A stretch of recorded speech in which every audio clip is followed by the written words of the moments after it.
Hello students, આજનું lecture ચાલુ કરતા પહેલા જસ્ટ એક વાત કહેવા માંગુ છું કે હોપફુલી તમે બધા જ મજામાં હશો અને રેગ્યુલરલી લેક્ચર જોતા જ હશો. પરંતુ સરને કેવી રીતે ખબર પડે કે તમે બધા લેક્ચર જુઓ છો કે નહીં? તો તમારા તરફથી કોઈ કોમેન્ટ્સ આવતા નથી. જસ્ટ આઈ વોન્ટ ધેટ જો તમે લેક્ચર જુઓ છો તો જસ્ટ તમારી કમેન્ટ્સ આવી જોઈએ, તો એટલીસ્ટ મને ખબર પડે કે તમે લેક્ચર જુઓ છો કે નહીં. ઓકે, અધરવાઇઝ સરને કંઈ ખબર પડતી નથી કે તમે લેક્ચર જુઓ છો કે નહીં. Okay, so just watch all the videos. Yes, હજુ બી કોઈએ વિડીયો જોવાના બાકી રહી ગયા હોય આગળના, તો ઝડપથી બધા વિડીયો જોઈ લેજો, બધા સાથે થઈ જજો. સાથે સાથે કરશો, ખૂબ જ મજા આવશે. પાછળથી બધું ભેગું કરશો, એક સામતું થઈ જશે તો વધારે તકલીફ થશે. સો પ્લીઝ સાથે સાથે બધા વિડીયો જોતા જાઓ અને જેમ જેમ સર હોમવર્ક આપે છે પ્રમાણે કરતા જાઓ. અને યસ, વિડીયો જોવો છો તો at least you should have something in comments. Okay, જે હશે તમને લખવું હોય તો એટલીસ્ટ મને ખબર પડે કે યસ તમે વિડીયો જુઓ છો કે નહીં. Okay, so please do that thing. અને સાથે કરશો તો ખૂબ જ મજા આવશે, એટલું કંઈ અઘરું નથી. ઓકે, સો જસ્ટ હવે આપણે આગળ જોઈએ તો આજે છેલ્લા લેક્ચરમાં આપણે વિધેયોના સંયોજન વિશે વાત કરી હતી. ઓકે, અને મેં એ વખતે તમને એ પણ કીધું હતું કે વિધેયોનું સંયોજન અને વિધેયોનું બીજગણિત એ બે વસ્તુ અલગ છે. વિધેયોનું બીજગણિત આપણે 11માં જોયું હતું. વિધેયોનું બીજગણિત એટલે કે બે ભિન્ન વિધેયો હોય તો એ બે ભિન્ન વિધેયોના સરવાળા, બાદબાકી કે ગુણાકાર કે ભાગાકાર એ કહેવાય વિધેયોનું બીજગણિત. અને અહીંયા વિધેયોનું સંયોજન એટલે કે બે વિધેયોને ભેગા કરીને કોઈક નવો વિધેય બનાવવાનું છે, સંયોજન કરવાનું છે. ઓકે, અહીંયા આપણે એફ અને જી લઈને કરાતા. એફ અને જી નું સંયોજન GOF અથવા તો FOG એ બેથી બતાવાય. ઓકે, GOF ક્યારે શક્ય બને તો કે F નો વિસ્તાર એ G ના પ્રદેશનો અવગણ હોય તો GOF શક્ય બને. FOG ક્યારે શક્ય બનશે? એક સેમ લોજિક આપણે વાપરવાનું છે કે G નો વિસ્તાર એ F ના પ્રદેશનું ઉપગણ હોય તો એ GOF શક્ય બને. ઓકે, તો ધીઝ આર ધ થિંગ્સ. એ વસ્તુ કમ્પેર કરવાની છે અને એ રીતે આપણે આગળ વધવાનું છે.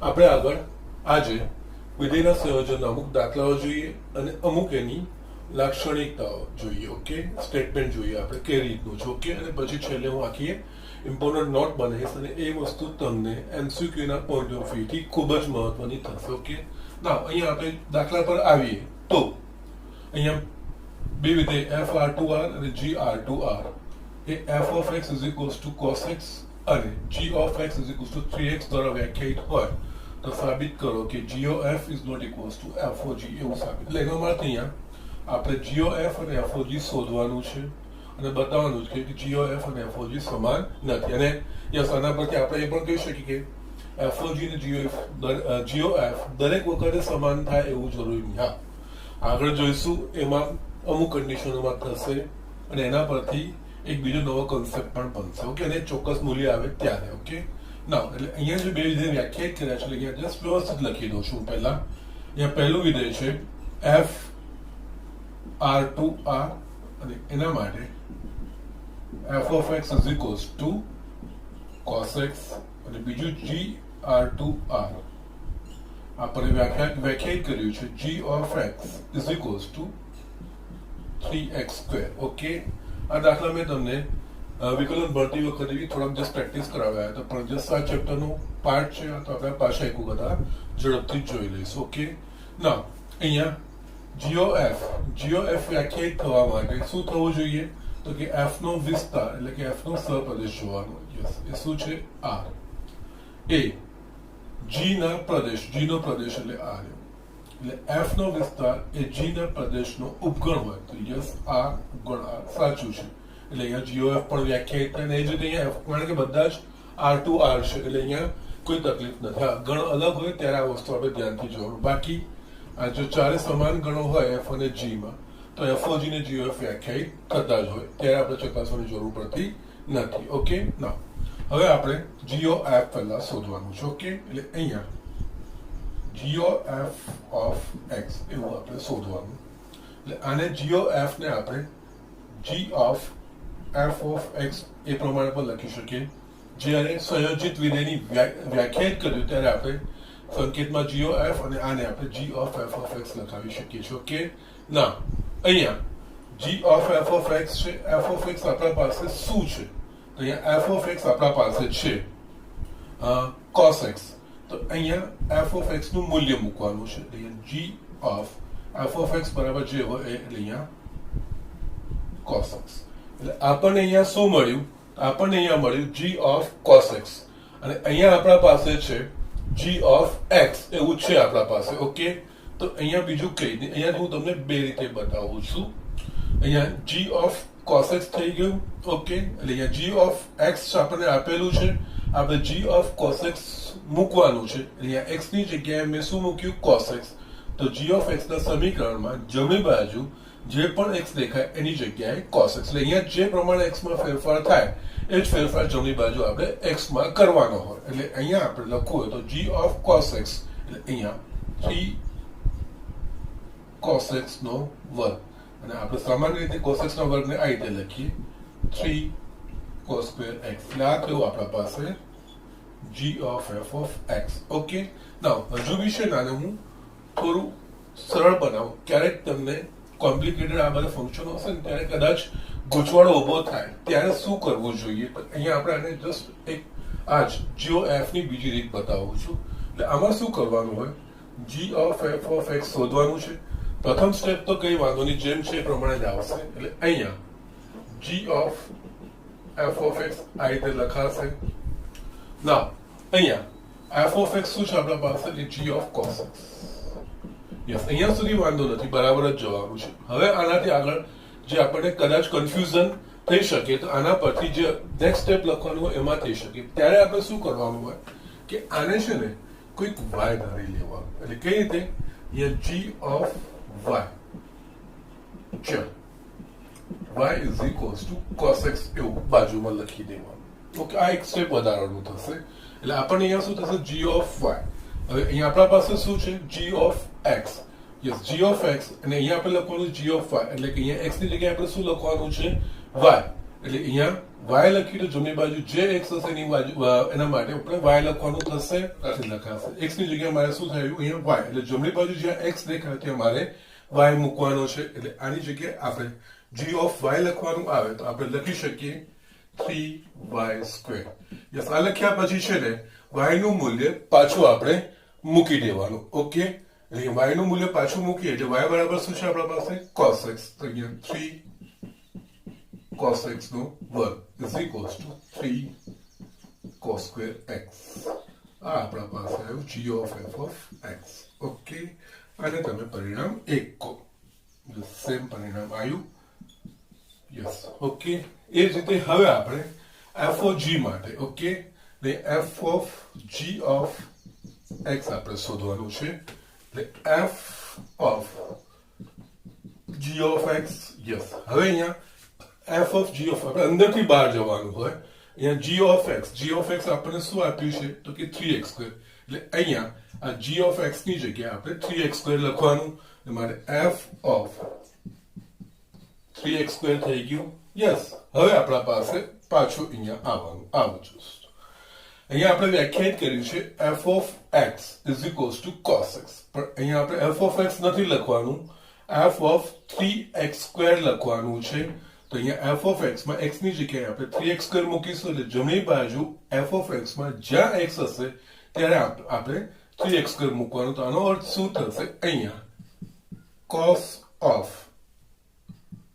3x સ્ક્વેર અથવા તો cos 3x સ્ક્વેર આ રીતે લખાશે. અને અહીંયા પણ હું તમને જસ્ટ બીજી રીત પણ બતાવી દઉં છું. યસ, જે મેં ઉપર બતાવ્યું એ રીત. આ રીત છે ને તમને જ્યારે ઘણા બધા પદો હશે કે મોટું પદ હશે ને ત્યારે તમારા માટે આ વસ્તુ ખૂબ જ સરળ થઈ જશે. ઓકે. તો અહીંયા આપણે જોઈએ તો f of g of x is equals to અહીંયા યસ ફર્સ્ટ સ્ટેપ સેમ જ લખવાનું f of g of x is equals to f of g of x બરાબર આપણા પાસે 3x² છે. પછી આગળ લખવા માટે શું કરવાનું? અહીંયા એફ ઓફ વાય, જ્યાં y is equals two 3x² એવું આપણે મૂકી દેવાનું. ઓકે, નાઉ અહીંયા જોઈએ તો f of g of x is equals to, હવે અહીંયા એફ ઓફ વાય લખ્યું છે, અહીંયા મારી પાસે એફ ઓફ એક્સ છે. F of x is equals two cos x છે. એક્સ ની જગ્યાએ મેં શું મૂક્યું? વાય. એટલે એફ ઓફ વાય કરવું હશે તો શું લખાશે એના માટે? Cos y. એટલે અહીંયા કોસ વાય. યસ, આ પછી આ જેમ મૂકી દેવાનું. જેના માટે આપણે વાય ધાર્યું છે એ પાછું, જેના માટે આપણે વાય લીધું છે એની કિંમત પાછી આપણે મૂકવાની. વાય બરાબર શું લખી લીધું છે આપણે? 3x² પાછું મૂકી દેવાનું. એટલે આપણને મળી જાય cos 3x². આ થયું f of g of x. Okay, same પરિણામ આવશે. ઓકે, એટલે ઘણીવાર આ વસ્તુ તમને હેલ્પફુલ થશે. ઓકે, જ્યાં તમને અટવાયું જેવું લાગે કે યસ કંઈક સમજ ના પડતી હોય ત્યારે તમે આ વસ્તુ કરી શકો છો. ના, અહીંયા આપણે જોઈએ તો પરિણામ 1 અને 2 પરથી આ g of f છે અને આ f of g છે, સમાન છે બંને તો કે અલગ છે. આ cos 3cos² x થાય છે જ્યારે cos 3x બંને સમાન નથી. આપણે 1 અને 2 પરથી લઈએ પરિણામ 1 અને 2 પરથી f of g is not equals to g of f. Just આ રીતે આપણે આને બતાવી શકીએ છીએ. આ રીતે આપણે એક્ઝામ્પલ કરવાના છે. ઓકે, ઝડપથી જોઈ લો. આપણે બીજા એક્ઝામ્પલ જોઈએ. અહીંયા મેં એક બીજો એક્ઝામ્પલ લખ્યો છે. આ ખૂબ જ સરસ એક્ઝામ્પલ છે. આમાં થોડું એક્સપ્લેનેશનની બી જરૂર છે. અને યસ, જે આપણે આગળ કન્સેપ્ટ આપણે વાય વાળો એ આમાં ઉપયોગી થશે. ઓકે, ના હું તમને બધી રીત બતાવીશ, ડાયરેક્ટ રીત પણ બતાવીશું અને વાય મૂકીને બી કરીશું. બંને રીતે કરીશું. તમને જે અનુકૂળ હોય તે વસ્તુ તમે ફોલો કરી શકો છો. ઓકે, ના અહીંયા બે વિધેય વ્યાખ્યાયિત કરેલા છે. f r-7/5 એટલે r-7/5 એટલે કે આનો પ્રદેશ બધી જ વાસ્તવિક સંખ્યાઓનો ગણ સિવાય આ 7/5 એટલે 7/5 સિવાયની બાકીની બધી જ વાસ્તવિક સંખ્યાઓ આના પ્રદેશમાં આવશે. અને આના સહપ્રદેશમાં r-3/5 એટલે કે આમાં યસ બધી જ વાસ્તવિક સંખ્યાઓ આવશે 3/5 સિવાયની. ઓકે, અને એના f of x is equals to 3x plus 4 upon 5x minus 7 અને g એ રીતે વ્યાખ્યાયિત કર્યું છે. g of x પણ લખેલું છે.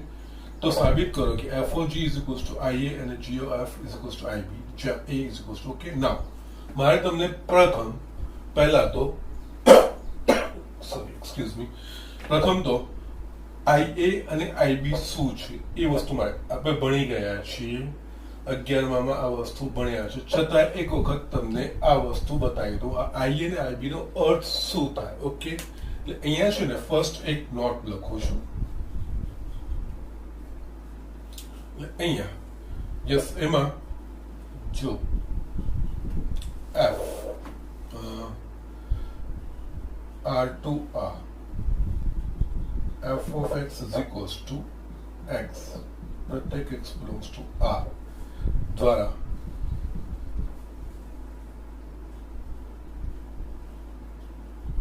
વ્યાખ્યાયિત હોય તો આ વિધેયને તદે વિધેય કહેવામાં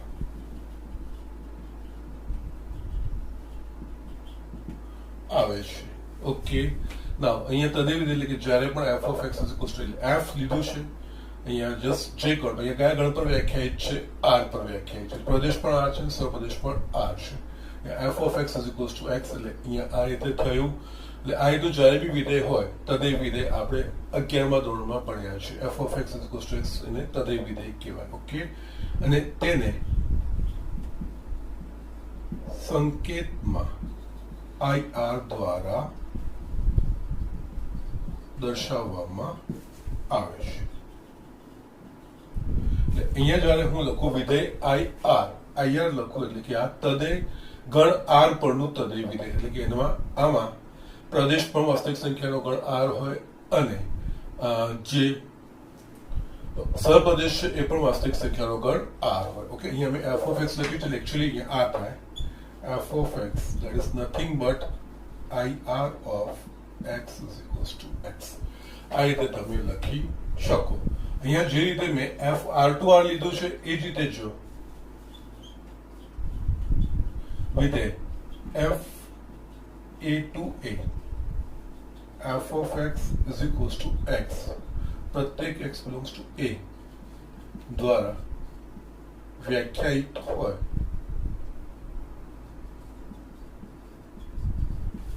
હોય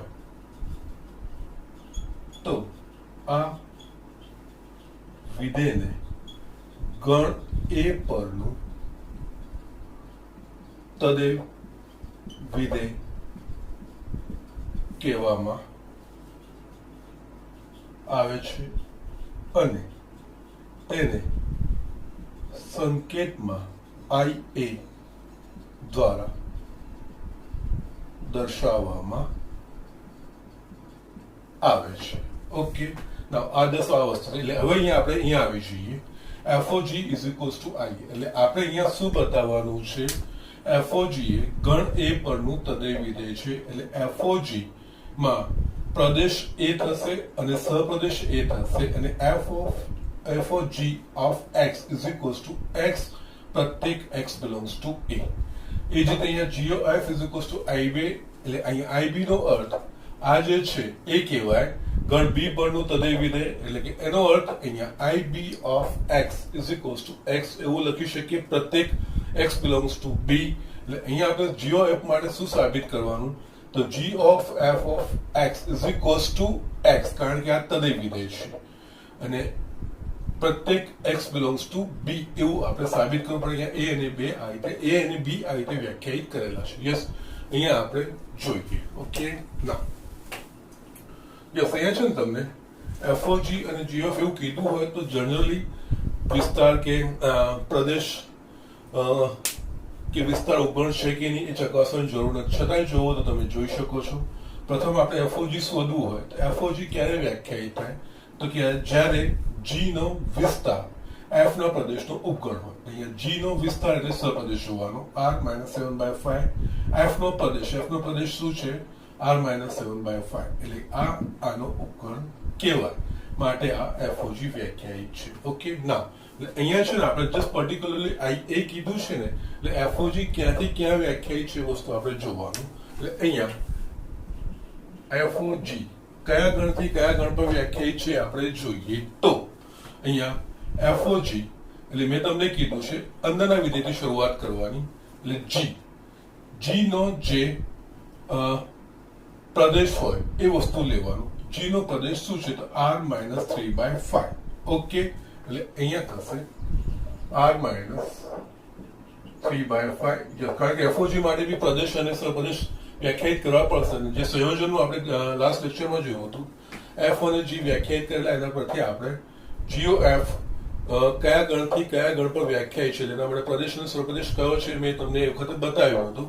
એ જ રીતે અહીંયા FOG માટે આનો પ્રદેશ અને સહપ્રદેશ શું થાય એ વ્યાખ્યાયિત કરવા માટે આપણે અંદરથી શરૂઆત કરવાની. અંદરના વિધેયનો પ્રદેશ એટલે અંદરના વિધેયનો પ્રદેશ અંદરનું વિધેય અહીંયા છે G નો પ્રદેશ છે r-3. બહારના વિધેયનો સહપ્રદેશ આનો સહપ્રદેશ શું છે? r-3/5 થયું. અહીંયા r-3/5 એટલે કે FOG ગણ r-3/5 થી r-3/5 પર વ્યાખ્યાયિત છે. ઓકે, અહીંયા અને હવે r-3/5 આપણને શું કીધું છે? એ છે A એટલે આપણે અહીંયા લખી શકીએ. એટલે કે FOG A થી A વ્યાખ્યાયિત છે. યસ, હવે આપણે FOG A to A વ્યાખ્યાયિત થઈ ગયું કારણ કે જે સંકેત છે એના પ્રમાણે લીધું છે આપણે. જો હવે આપણે FOG of x is equals to x બતાવી દઈએ તો એ ગણ A પરનું તદેવ વિધેય કહેવાય. ઓકે, તો અહીંયા FOG of x એટલે અહીંયા FG of x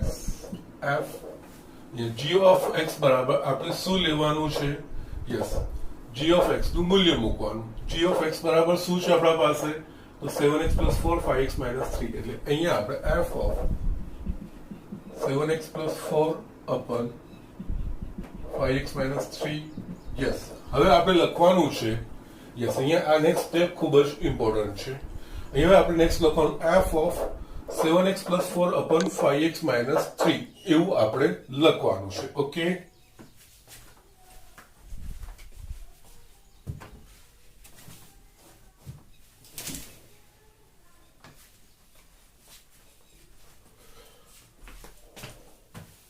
આપણા પાસે અહીંયા f of x is equals to શું વ્યાખ્યાયિત થયેલું છે? Yes, f of x is equals to 3x plus 4 5x minus 7. Just આ ડાયરેક્ટ સ્ટેપ લખું છું અને બીજી રીત બંને રીતે અહીંયા લખું છું. યસ, અહીંયા એટલે થોડો સમય પણ લઉં છું કારણ કે છોકરાઓ પછી આમાં ગૂંચવાતા જ. બહુ જ સ્ટ્રેટ ફોરવર્ડ છે, કંઈ જ ગૂંચવાનું નથી.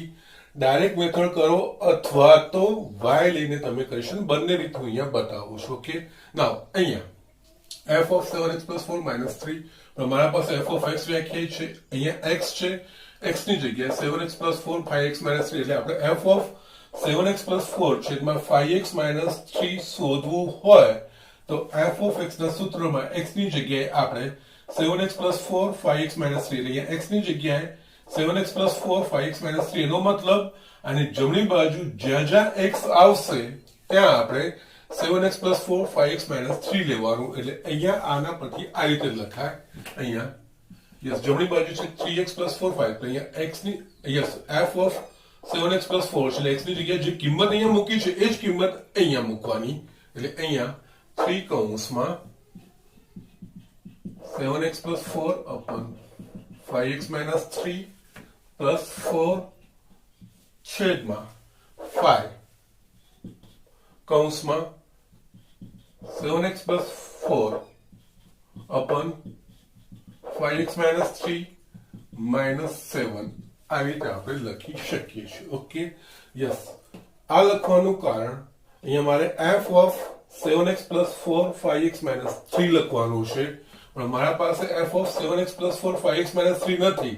મારા પાસે f of x છે.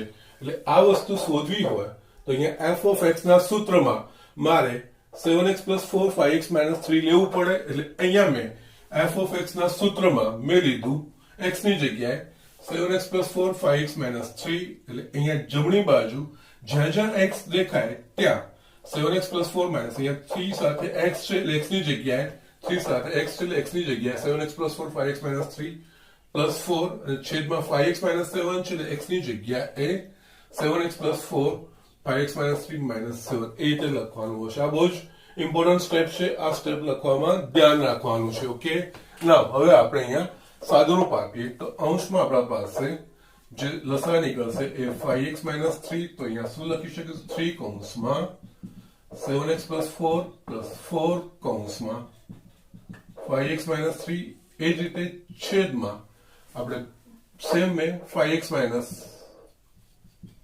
3 લસા નીકળશે એટલે છેદનું સાદું સ્વરૂપ આપવું છે 5 કૌંસમાં 7x plus 4 minus 7 કૌંસમાં 5x minus 3 અંશ અને છેદના લસા સમાન છે એટલે કટ થઈ જશે. બાકીના પદોનું આપણે વિસ્તરણ કરીએ તો અહીંયા 21x plus 12 plus 20x minus 12 છેદમાં 35x plus 20 minus 35x plus 21 અંશમાંથી 12 minus 12 cut થશે છેદમાંથી 35x minus 35x કટ થયું એટલે બાકી મારા પાસે શું રહ્યું? અહીંયા 41x છેદમાં 20 plus 41 યસ આ બે કટ થયા એટલે કે x એટલે અહીંયા મેં f of g of x બરાબર x સાબિત કર્યું.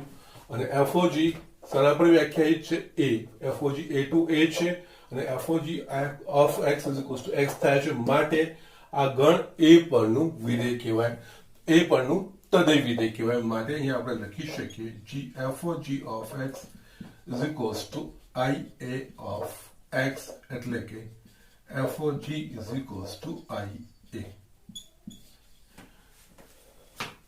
ઓકે, સો આ રીતે આપણે બતાવી શકીએ છીએ. ઓકે, અને અહીંયા ia નો મતલબ શું તમારે આ બધા સમજવાનું છે. એના માટે આ નોટ લખી છે. જસ્ટ આ 11માનું છે. જસ્ટ પણ અહીંયા આપણને ઉપયોગમાં આવે છે એટલે પાછી આ વસ્તુ મેં તમને એક્સપ્લેન કરી પછી આ દાખલો મેં તમને સમજાવ્યો છે. અને આ જ વસ્તુ હજુ બીજી રીતે જે આપણે વાય લઈને કરીએ છીએ એ પણ આપણે સરળતાથી લખી શકીશું. એટલે એ પણ હું તમને બતાવું છું. ઓર યસ આજ આપણે શોધવાનું છે f of g of x. પ્રથમ સ્ટેપ તો સેમ જ આવે. અહીંયા f of g of x શોધવાનું છે, એફ ઓફ જી એક્સ શોધવાનું છે, એફ ઓફ જી એક્સ એટલે અહીંયા જી ઓફ એક્સ બરાબર આપણા પાસે શું છે 7x + 4 5 એટલે અહીંયા જી ઓફ એક્સ નું મૂલ્ય મૂકવાનું, આપણે અંદરથી બહાર જવાનું એટલે અહીંયા જી ઓફ એક્સ નું મૂલ્ય એટલે અહીંયા એફ ઓફ 7x + 4 છેદમાં 5x - 3. યસ અહીંયા સુધી આ સ્ટેપ બરોબર છે.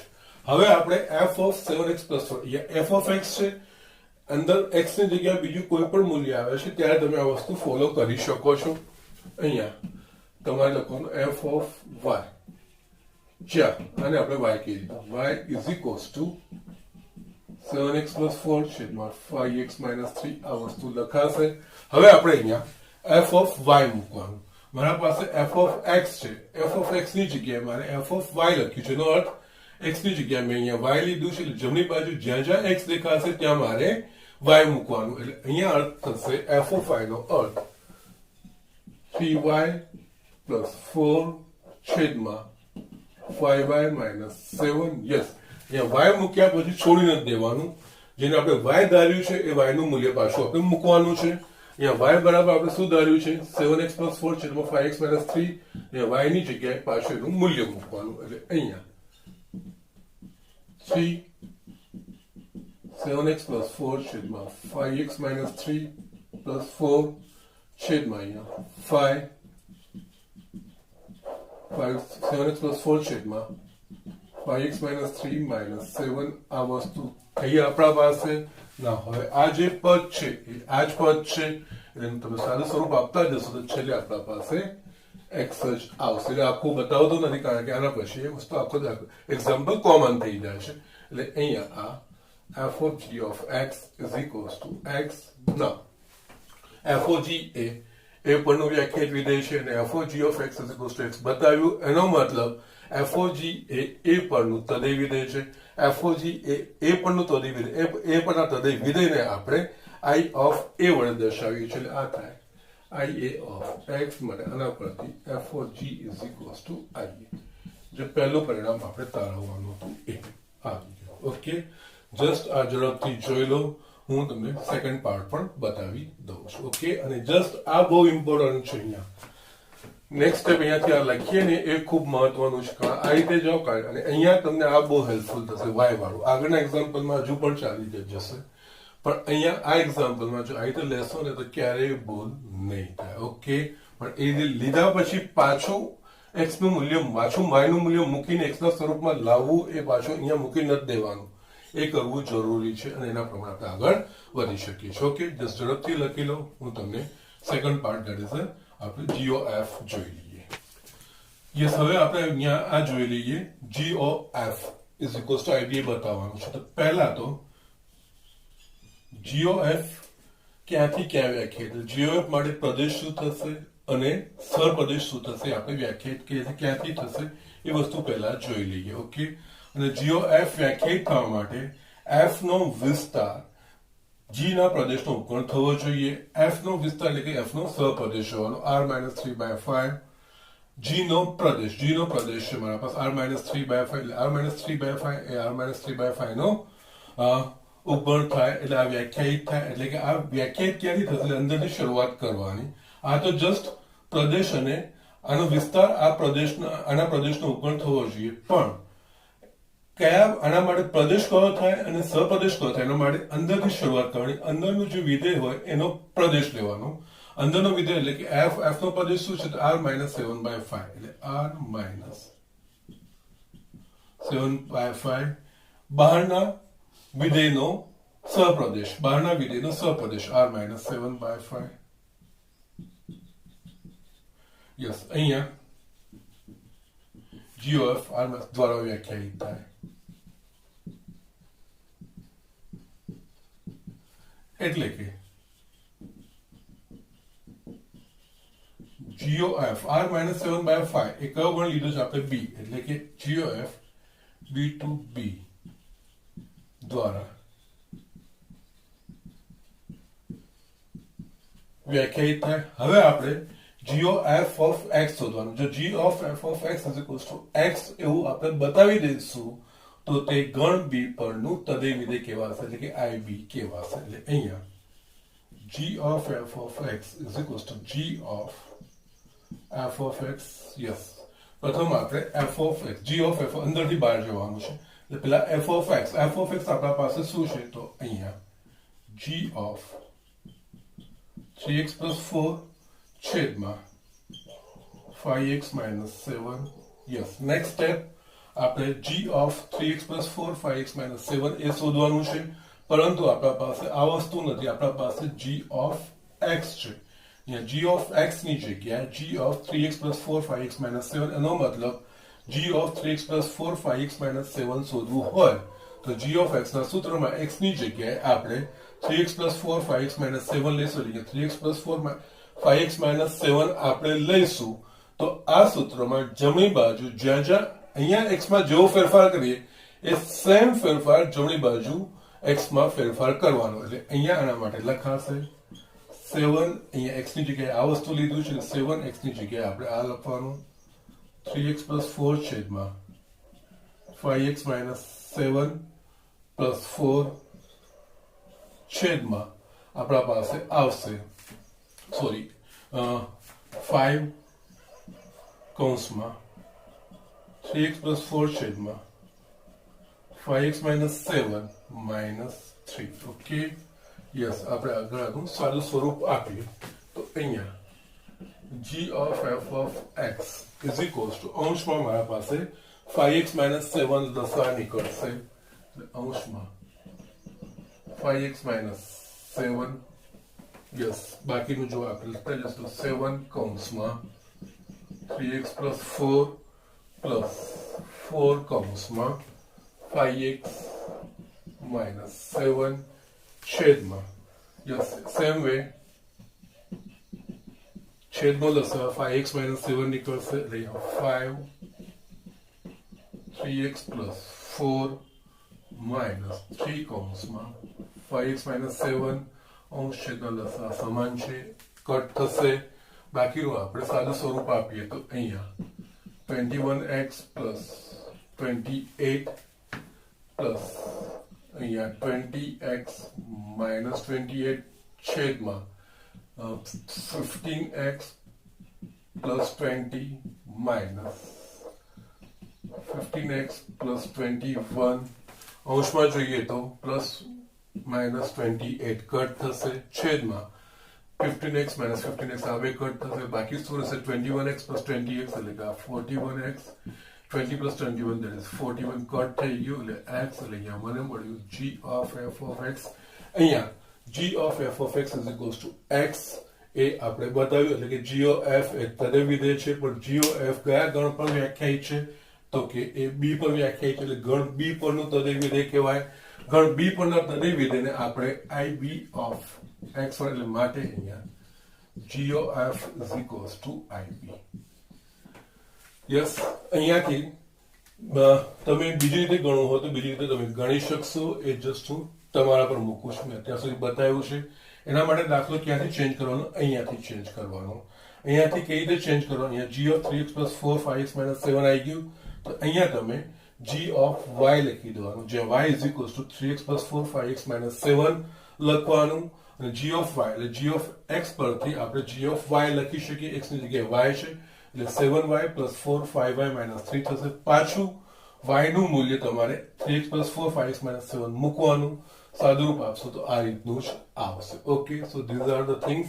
આ દાખલાઓ આવી રીતે ગણાતા હશે, અને ઘણીવાર આ ચેપ્ટરમાં MCQs ના વિધેયના સંયોજનના દાખલા પૂછવામાં આવે છે, અને આ રીતના દાખલાઓ હોય છે.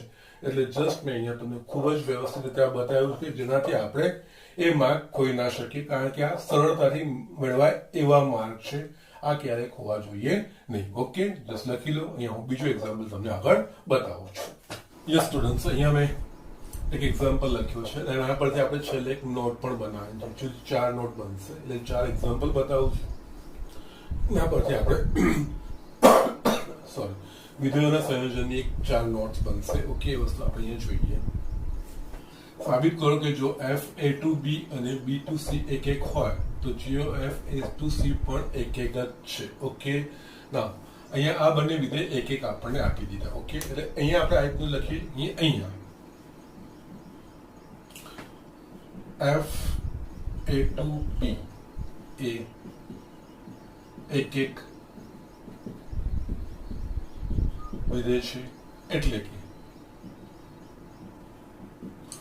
x1 x2 belongs to a માટે f of x1 is equals to f of x2 implies x1 is equals to x2 થાય. આ વસ્તુ આપણે લઈ શકીએ કારણ કે આપણને f એક એક કહી દીધું છે, એટલે અહીંયા f ની આપણે જે કન્ડિશન છે એના પ્રમાણે જસ્ટ બે ભિન્ન પ્રતિબિંબ હોય એના માટે પૂર્વ પ્રતિબિંબ બી સમાન હોય એ રીતે આપણે કહેવું. સોરી, બે સમાન પ્રતિબિંબો તો એને અનુરૂપ આપણને એક સમાન પૂર્વ પ્રતિબિંબ ગણ એમાં એટલે કે પ્રદેશમાં મળે છે તથા g b to c એક એક વિધેય છે.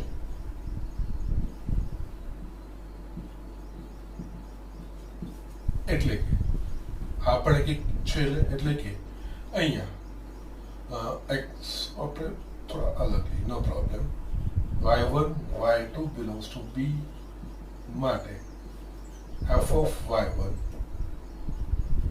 is equals to f of y2 હોય તો y1 બરાબર y2 લખે, કારણ કે આપણને કહી દીધું આપણને આ એક એક છે એના માટે. ઓકે, નાઉ આપણને આ બંને એક એક છે, હવે આ બંનેનું સંયોજન g of f a to c એક એક છે એવું આપણે બતાવવું છે. અહીંયા આપણે જો g of f of x is x1 is equals to g of f of x તો એવું આપણે બતાવી દઈએ, એવું લઈએ ને એના પરથી x1 is equals to x2 બતાવી દઈએ તો એ એક એક વિધેય થાય. જે શું તમને બતાવું છું ખબર પડશે. ઓકે, હવે ધારો કે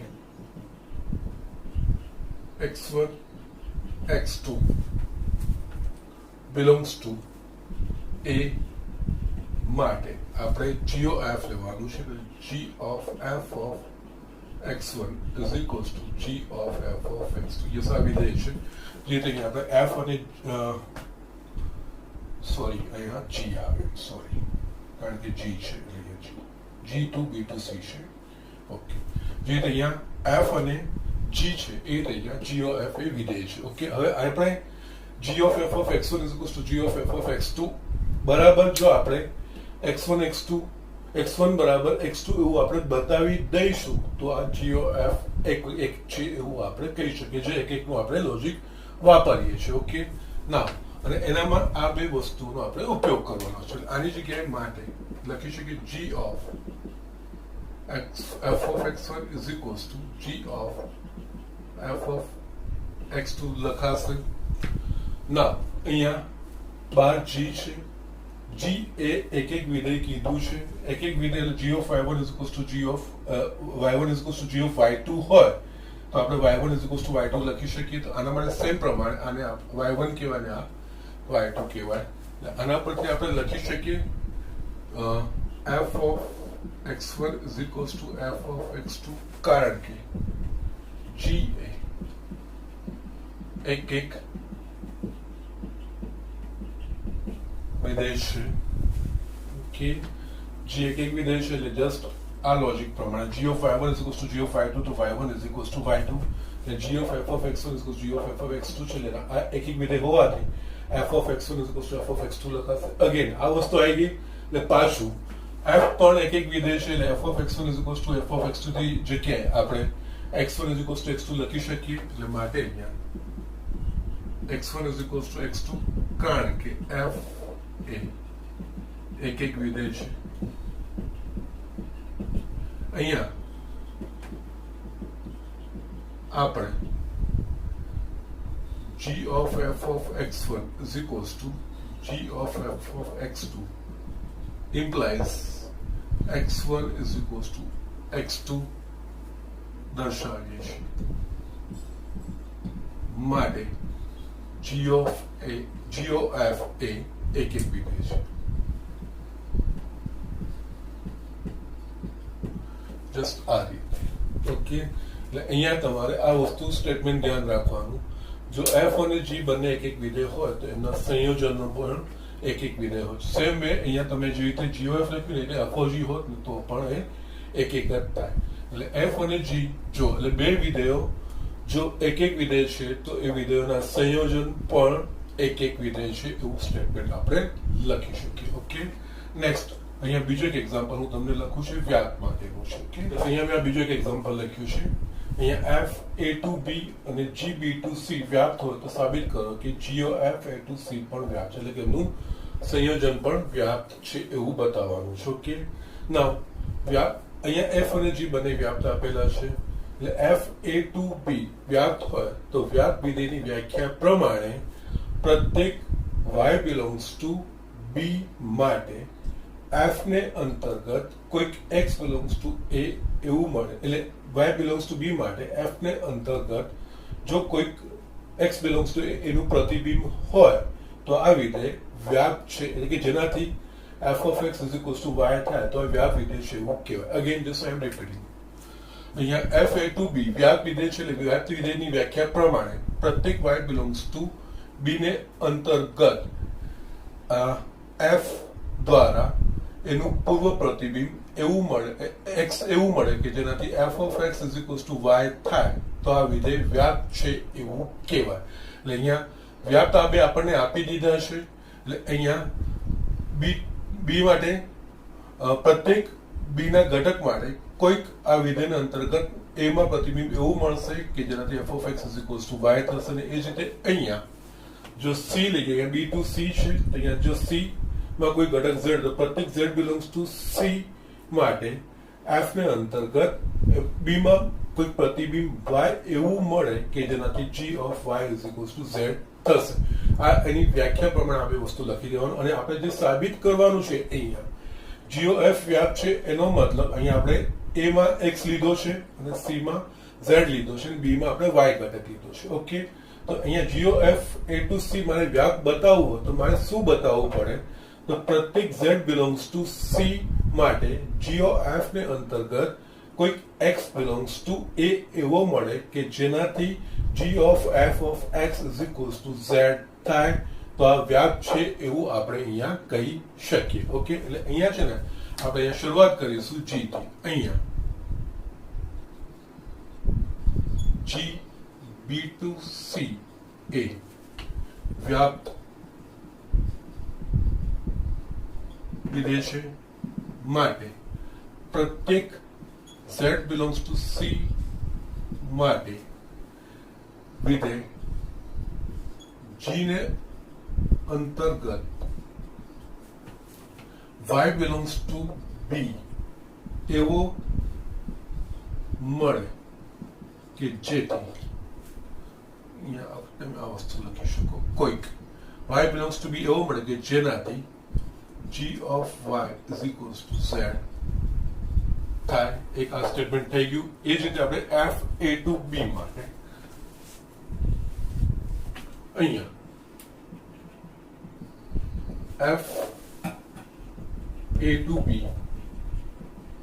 વ્યાપ્ત વિધેય પણ વ્યાપ્ત કહી દીધું છે એટલે અહીંયા પ્રત્યેકનો સંકેત છે. પ્રત્યેક y belongs to b માટે વિધેય f ને અંતર્ગત કોઈક x belongs to a એવો મળે કે જેથી f of x equals to y. Okay, these are the things. આ વસ્તુ આપણે આ વસ્તુ લખી શકીએ. હવે આ વસ્તુનો ઉપયોગ કરીને મારે GOF વ્યાખ્યાયિત કરવાનું છે. અહીંયા GOF a to c અહીંયા આપણે લખ્યું છે z belongs to c લખ્યું છે અને x belongs to a લખ્યું છે. એટલે અહીંયા જો આપણે બતાવી દઈએ પ્રત્યેક z belongs to c માટે GOF ને અંતર્ગત એનું પ્રતિબિંબ a માં x એવું મળે કે જેનાથી GOF of x is equals to z એવું બતાવી દઈએ તો એ વ્યાપ વિધેય છે એવું આપણે કહી શકીએ. ઓકે, નાઉ હવે અહીંયા આપણે જોઈએ તો હવે પ્રત્યેક x belongs to a માટે અહીંયા g of f of x g of f of x is equals to g of f of x એવું લખાશે.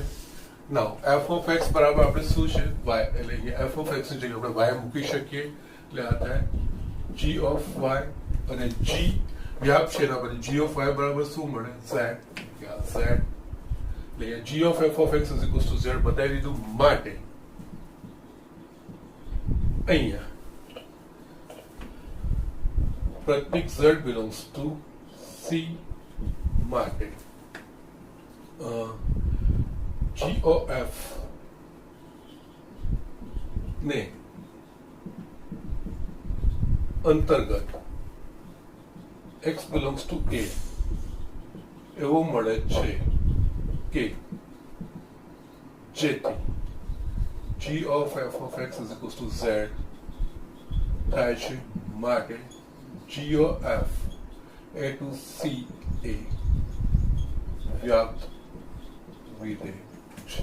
અહીંયા f અને g વ્યાપ્ત આપ્યા છે અને વ્યાપ્તિ ડેફિનેશન પ્રમાણે એમના સ્ટેટમેન્ટ લખ્યા અને છેલ્લે આને વ્યાપ બતાવવાનું છે વ્યાપની વ્યાખ્યા પ્રમાણે જ અહીંયા આપણે બતાવી દીધું g of f of x is equals to z એ રીતે આપણે બતાવી દીધું.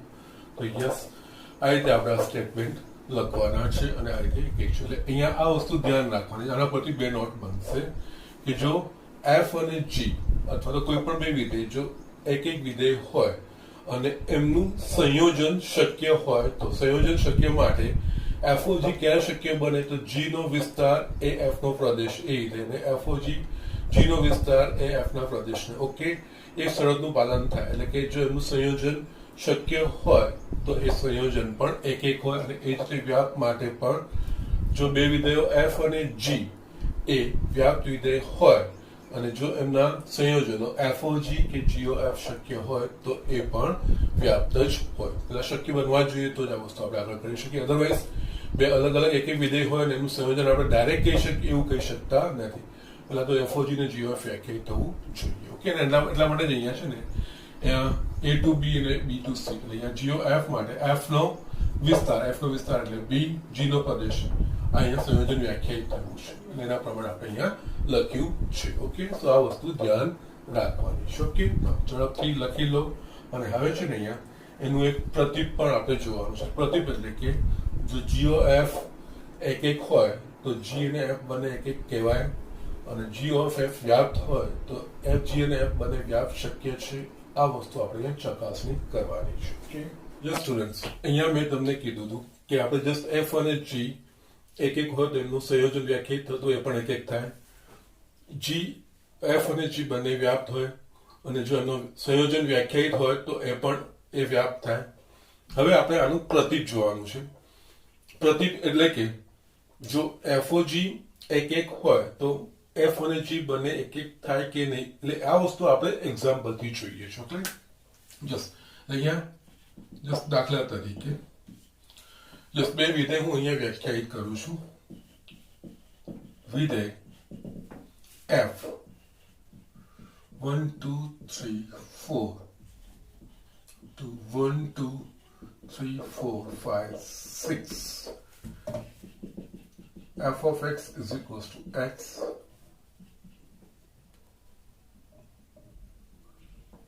તથા વિધેય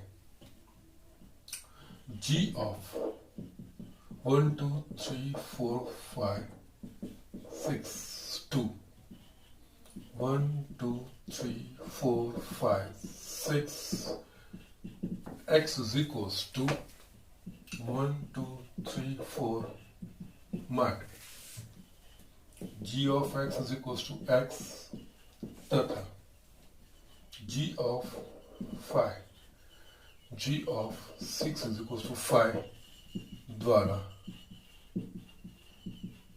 વ્યાખ્યાયિત વિધેય છે. ઓકે, આ એકનું વ્યાખ્યાયિત વિધેય છે. ઓકે, અહીંયા આપણે જોઈએ. હવે અહીંયા છે ને આપણે GOF નો વિચાર કરીએ. ઓકે, અહીંયા GOF નો આપણે વિચાર કરીશું તો અહીંયા આપણે તમે વ્યાખ્યાયિત કર્યા છે 1 2 3 4 f of x is equals to x પ્રત્યેક x બિલોંગ્સ ટુ અહીંયા i, 1 2 3 4 એ રીતે થશે. ઓકે, અને અહીંયા g1 to 6 x બરાબર 1 2 3 4 લઈશું ત્યારે x લેવાનું છે, અને x બરાબર 5 ને 6 હશે ત્યારે આપણે 5 લેવાનું છે. એ રીતનું આપણે સમજીએ. અહીંયા આપણે જોઈએ તો પ્રથમ આપણે FOG GOF વ્યાખ્યાયિત થશે કે નહીં. એટલે અહીંયા GOF વ્યાખ્યાયિત થાય છે કે ની વસ્તુ જોઈએ તો GOF વ્યાખ્યાયિત થવા માટે f નો વિસ્તાર એટલે 1 2 3 સહપ્રદેશ અને g નો પ્રદેશ. યસ, આનું ઉપગણ છે. એટલે અહીંયા GOF યસ ક્યાંથી ક્યાં વ્યાખ્યાયિત થશે. GOF વ્યાખ્યાયિત થાય છે એનો પ્રદેશ અને સહપ્રદેશ એ રીતે અલગ. અંદરના પ્રદેશનો અંદરના વિધેયનો પ્રદેશ f no Pradesh that is 1 2 3 4, g નો વિસ્તાર that is 1 2 3 4 5 6 દ્વારા વ્યાખ્યાયિત થાય. એના સિવાય આપણે GOF શું આવે છે તથા g of f of 1, it is g of f of 1. કારણ કે 1 2 3 4 1 2 3 4 તેના પર વ્યાખ્યાયિત છે. અહીંયા આપણે જોઈએ તો f of 1 is equals to f of x is equals to x છે, f of 1 is equals to 1 થશે. ઓકે, now એ જ રીતે g of f of 2 is equals to g of f of 2 આપણે અહીંયા જોઈએ. f of 2 એ પણ આપણને 2 મળશે. g of f of 3 એટલે g of f of 3 is equals to 3. એ જ રીતે g of f of 4 કારણ કે 1 2 3 4 છે એના પ્રદેશમાં is equals to g of f of 4. yes, f of 4 is equals to 4 થશે. માટે અહીંયા GOF is equals to જો મારે અહીંયા યાદીની રીતે લખવું હોય તો 1 1 2 2 3 3 4 4. જો GOF નું આપણે નિરીક્ષણ કરીએ તો પ્રદેશના ભિન્ન ઘટક માટે GOF ને અંતર્ગત ભિન્ન પ્રતિબિંબો મળે છે. યસ, 1 છે તો 1 2 2. અહીંયા જેમ પ્રથમ ઘટક બદલાય છે બીજો ઘટક બદલાય. એ કોઈ પણ બે ભિન્ન પ્રદેશના ઘટક માટે સમાન પ્રતિબિંબ મળતા નથી. અહીંયા GOF માં પ્રદેશના બે ભિન્ન ઘટકો માટે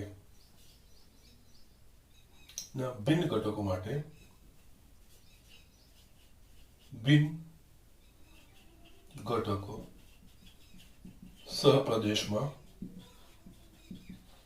મળે છે. માટે GOF એક વિધેય છે. પણ અહીંયા હવે આપણે ચકાસીએ GOF આપણે એક લીધું. ઓકે, હવે આપણે f અને g વિશે શું કહી શકીએ તો એના માટે જોઈએ તો f માટે અહીંયા યસ f નો પ્રદેશ 1 છે એટલે f of 1 is equals to 1, f of 2 is equals to 2, f of 3 is equals to 3, f of 4 is equals to 4. એટલે કે વિધેય f ને આપણે યાદીની રીતે લખીએ તો 1 1 2 2 3 3 4 4. યસ, અહીંયા ભિન્ન ઘટકો માટે પ્રતિબિંબો ભિન્ન છે માટે f એક છે. પરંતુ આપણે g ની વાત કરીએ તો અહીંયા g નો પ્રદેશ 1 2 3 4 5 6 છે. g of 1 x is equals to 1 2 3 4 તો આપણે g of x is equals to x જ વાપરવાનું છે. g of 1 is equals to 1, g of 2 is equals to 2, g of 3 is equals to 3, g of 4 is equals to 4. અને આપણે આ વ્યાખ્યાયિત કર્યું છે 5 અને 6 માટે. g of 5, g of 6 is equals to 5 માટે જો g ને આપણે યાદીની રીતે વ્યાખ્યાયિત કરવું હોય તો આપણે લખી શકીએ 1 1 2 2 3 3 4 4 5 5 અને 6 5 તો અહીંયા જોઈએ તો આપણે પ્રદેશના બે ભિન્ન ઘટકો 5 અને 6 માટે સમાન પ્રતિબિંબ મળે છે એટલે કે આ એક એક નથી માટે g એક એક આ એક્ઝામ્પલ થી આપણે એ વસ્તુ જોયું કે g of f એક વિધેય થાય છે પણ એનો અર્થ f અને g બંને એક વિધેય થાય એવું ના કહેવાય g of f એક વિધેય હોય તો f એક એક થાય પરંતુ g એક એક થાય એવું જરૂરી નથી થઈ પણ શકે છે નથી બી થઈ શકતું પણ અહીંયા આના પરથી એટલે અહીંયા જે આપણે સ્ટેટમેન્ટ લખ્યા હતા f અને g બંને એક એક વિધેય હોય અને સંયોજન જો શક્ય હોય તો એ પણ એક એક હોય એવું વસ્તુ આપણે જોઈ હતી એના સિવાય એક્સક્યુઝ મી એના સિવાય f અને g એ બંને જો વ્યાપ વિધેય હોય અને એમનું સંયોજન જો શક્ય હોય તો એ પણ વ્યાપ થાય એવું આપણે કીધું હતું પણ એનાથી ઉલટું એટલે કે એનું પ્રતિક જો g of f એક હોય એક એક વિધેય હોય g of f એ એક એક વિધેય હોય તો એનો અર્થ એવો નથી કે g અને f બંને એક એક વિધેય થાય એમાં f એક એક વિધેય થાય પણ g જરૂરી નથી કે એક એક વિધેય થાય okay so these are the things આ રીતનું સ્ટેટમેન્ટ છે એ જ રીતે આપણે વ્યાપ માટે પણ ચકાસી શકીએ છીએ ઓકે યસ એ જ રીતે આપણે અહીંયા વ્યાપ માટે જોઈએ અહીંયા આપણે g of f ને વ્યાપ બતાવીશું અને એના પરથી ચકાસીશું g અને f વ્યાપ થાય છે કે નહીં ઓકે એના માટે છે ને અહીંયા જસ્ટ દાખલા તરીકે f 1 2 3 4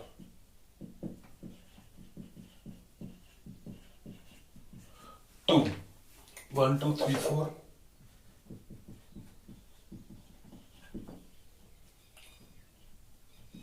f of 1 is equals to 1 f of 2 is equals to 2 f of 3 is equals to f of 4 is equals to 3 तथा g 1 2 3 4 2 1 2 3 અહીંયા g of 1 is equals to 1 g of 2 is equals to t2 g of 3 is equals to g of 4 is equals to 3 द्वारा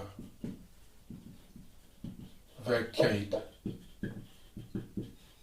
વિધેયો છે આ રીતનું મેં અહીંયા બતાવ્યું છે તમને ઓકે ના હવે આપણે અહીંયા g of f જોઈશું g of f કેવું છે ઓકે અને એના પહેલા જસ્ટ લખવું બી હોય ના પછી જ આપણે ચકાસીશું નો પ્રોબ્લેમ આ બધી જ વસ્તુ આ રીતના વ્યાખ્યાયિત વિધેયો છે એ મેં તમને બતાવ્યા છે અહીંયા હવે g of f okay g of f વ્યાખ્યાયિત થવા માટે f નો વિસ્તાર એટલે કે 1 2 3 4 g નો પ્રદેશ એટલે 1 2 3 4 એનો ઉપગણ છે એટલે g of વ્યાખ્યાયિત થશે અને g of f આ જસ્ટ કન્ડિશન ચેક કરવાની છે પણ પ્રદેશના અંશ માટે વસ્તુ અલગ થશે અંદરના વિધેયનો પ્રદેશ એટલે f નો પ્રદેશ એટલે કે આ 1 2 3 4 બહારના વિધેયનો વિસ્તાર સહપ્રદેશ એટલે કે 1 2 3 અહીંયા g of f 1 2 3 4 થી 1 2 3 દ્વારા વ્યાખ્યાયિત થાય તથા yes g of પ્રદેશ 1 2 3 4 છે અહીંયા g of f of 1 g of f of 1 આપણે શું લીધું છે 1 g of 1 is equals to મારા પાસે છે 1 g of f of 2 g of f of 2 બરાબર આપણે શું લીધું છે 2 અને g of 2 બરાબર મેં વ્યાખ્યાયિત કર્યું છે 2 એ જ રીતે g of f of 3 is equals to g of f of 3 એટલે અહીંયા f of 3 મેં શું વ્યાખ્યાયિત કર્યું છે 3 અને g of 3 is equals to મને અહીંયા શું છે તો 3 અને એ જ રીતે g of f of 4 is equals to g of f of 4. f of 4 બરાબર મેં શું લીધું છે 3 એટલે g of 3 અને g of 3 બરાબર 3. એટલે જો મારે g of f ને યાદીની રીતે લખવું હોય તો શું લખાય 1 1 2 2 3 3 અને 4 3 આ વસ્તુ લખાય. અહીંયા જોવા જઈએ તો જે બીજા સ્થાને ઘટકો હોય ક્રમિક જોડમાં જે બીજા સ્થાને ઘટકો હોય એનો ગણ એનો વિસ્તાર કેવો હશે એટલે અહીંયા g of f નો વિસ્તાર એટલે range of g of f શું થશે 1 2 3 yes 1 2 3 A g of f નો સહપ્રદેશ થયો is equals to yes domain of sorry કોડોમેન કહેવાય તો અહીંયા આપણે ગુજરાતીમાં જ લખીએ સહપ્રદેશ. ઓકે એટલે કે અહીંયા g of નો વિસ્તાર એ નો સહપ્રદેશ થઈ ગયું માટે વ્યાપ વિધેયની વ્યાખ્યા પ્રમાણે g of f એ વ્યાપ્ત વિધેય છે. આ વસ્તુ થઈ ગઈ. યસ અહીંયા g of આપણે વ્યાપ બતાવી દીધું ના. હવે આપણે જોઈએ f અને g વ્યાપ છે કે નહીં. એટલે એના માટે f 1 2 3 4 જોઈએ તો યસ અહીંયા f 1 2 3 4 એટલે અહીંયા 1 માટે 1 2 માટે 2 3 ને 4 માટે 3 એટલે કે f નો વિસ્તાર એ 1 2 3 થશે. અહીંયા f નો વિસ્તાર that is the range of f is equals to yes 1 2 3 1 2 3 a એના સહપ્રદેશ જેટલો છે 1 2 3 ના which is not possible છે. yes f નો સહપ્રદેશ માટે f વ્યાપ્ત નથી. ઓકે યસ g માટે વિચાર કરીએ તો g નો વિસ્તાર 1 2 અને 3 g નો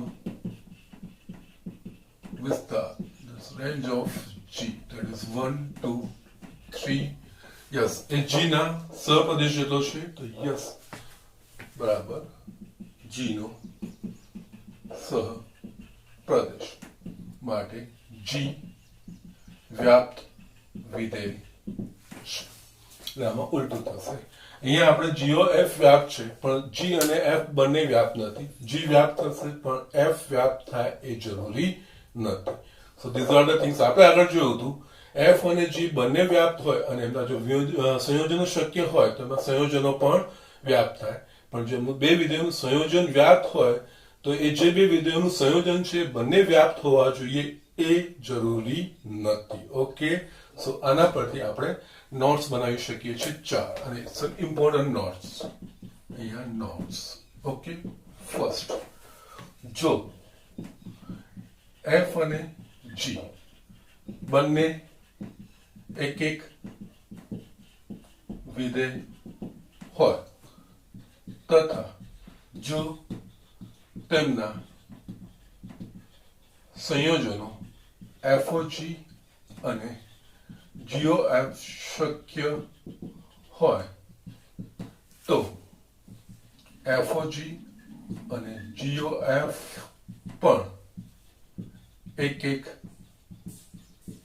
વિધેય થાય. નેક્સ્ટ જો f અને g બંને વ્યાપ્ત વિધેય હોય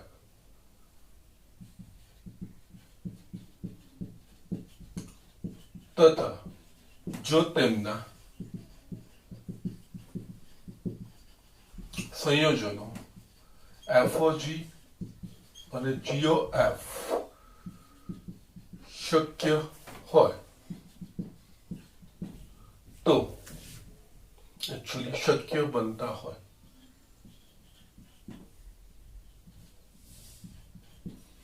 તો FOG અને GOF પણ વ્યાપ્ત વિધેય થાય. હવે આનો પ્રતીક જો GOF એક એક વિધેય હોય તો એફ એક વિધેય હોય, પરંતુ જરૂરી નથી કે જી એક જ હોય. એ જ રીતે જો જીઓ એફ વ્યાપ્ત વિધેય હોય તો જી વ્યાપ્ત વિધેય હોય, પરંતુ જરૂરી નથી કે એફ વ્યાપ્ત હોય. Okay, so these are the things. આ ચાર ઇમ્પોર્ટન્ટ આપણે એક્ઝામ્પલ પરથી જોયું છે આ બધી વસ્તુઓ. યસ, આજે લાઇટ નથી એટલે જસ્ટ થોડો પસીનો થાય છે, અનકમ્ફર્ટેબલ ફીલ થાય છે. Okay, sorry for that thing. But અહીંયા આપણે આટલી વસ્તુ મારે તમને ખાસ બતાવી નથી, અને આ જે ચાર નોટ્સ છે આ ચાર નોટ્સનું ખાસ તમારે ધ્યાન રાખવાનું છે. ઓકે, સો આ બધા સ્ટેટમેન્ટ ધ્યાન રાખવાના છે, અને એના પ્રમાણે આ એમસીક્યુઝમાં આના પરથી એક્ઝામ્પલ આવી શકે છે, અને સંયોજનના પણ ઘણીવાર એક્ઝામ્પલો આવે છે. એટલે આ વસ્તુ આપણે ધ્યાન રાખવાની છે. ઓકે, સો અહીંયા આટલું જે મેં બતાવ્યું છે એ વ્યવસ્થિત તમે જોઈ લેજો. કોઈ ડાઉટ હોય તો, ક્વેશ્ચન હોય તો મને પૂછજો. આજનું લેક્ચર હું અહીંયા પૂરું કરું છું. હોમવર્ક હું તમને પછી ગ્રુપમાં હું મૂકી દઉં છું આના રિલેટેડ. ઓકે.